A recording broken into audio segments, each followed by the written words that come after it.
My name is Yetunde Anibaba. I teach analysis of business problems across the MBA and executive programs at the Lagos Business School.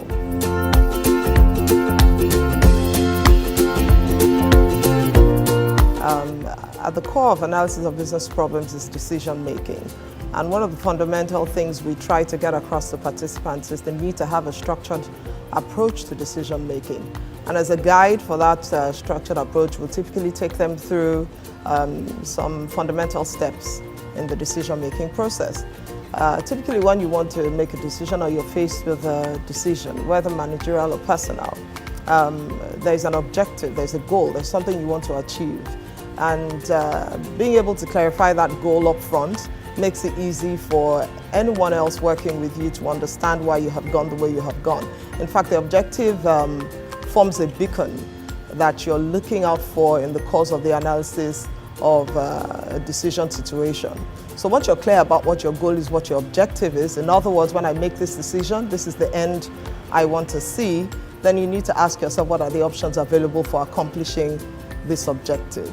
I think that's pretty straightforward. Fundamental to decision making is the existence of choice. If you don't have a choice, then there is nothing to make a decision about, right? Just take whatever is available to you.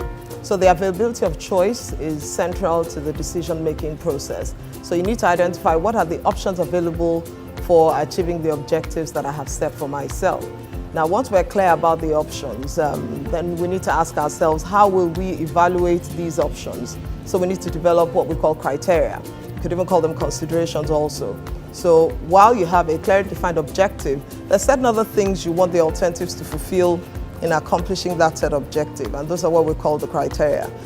Having identified the important criteria, let me give you a quick example. If I decided that I needed to move house, maybe because I have now started a new job somewhere much farther from my house than where I used to work, then perhaps my primary objective for moving house is to be closer to the new place of work. But then I need to ask myself, what are the other criteria that the potential options for living or accommodation would be? What are the other criteria that these options will fulfill beyond just getting me close to LBS? So I would think, for instance, about maybe the environment, maybe the closeness to schools, for maybe I have young children. I would think about my budget, of course. And so with those criteria, I would evaluate each of the alternatives and then determine which alternative best accomplishes the objective that I have set for myself. And once I have done that analysis, then I'm in a better position to make a choice.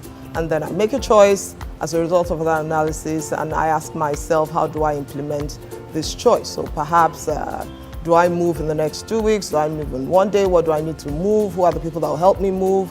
And all of those kinds of things. So essentially, that is a general overview of a structured process or a structured approach to decision making.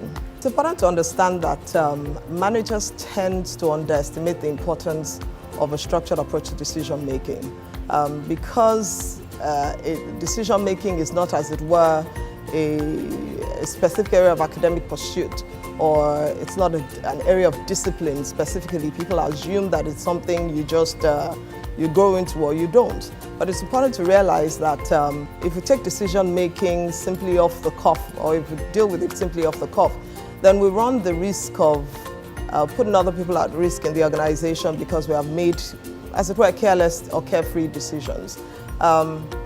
Take the example of a leader that decides to make a decision purely on the basis of his guts or of his intuition. Truth of the matter is that you can't always trust your intuition. Your intuition is based on your experience for the most part. And because it's based on your experience, it means that your experience forms a boundary condition for the effectiveness or otherwise of such an intuitive decision. And so it's important to subject the entire process, to subject your intuition to a process that allows you to double check on the validity of your intuitive leanings. It's important to realize that having made a choice, it doesn't mean that our choice is void of risk. It doesn't mean that our choice is perfect. because really in managerial decisions and even in life decisions, there's no such thing as a perfect decision.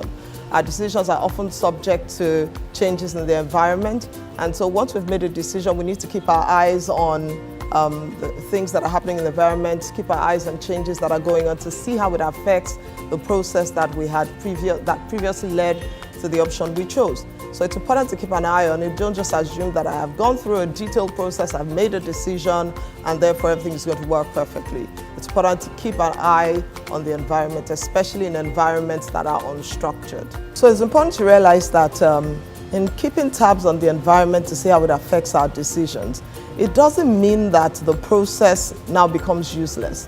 What happens is that once you find that there's a change in the environment, you know exactly what part of the process that change affects, because remember, the fundamental raw material for decision making is information. It's information that you used throughout the process. And if information changes the environment and you've gone through a process, then you know where to plug in the new information and see how it affects the entire process rather than starting all over again.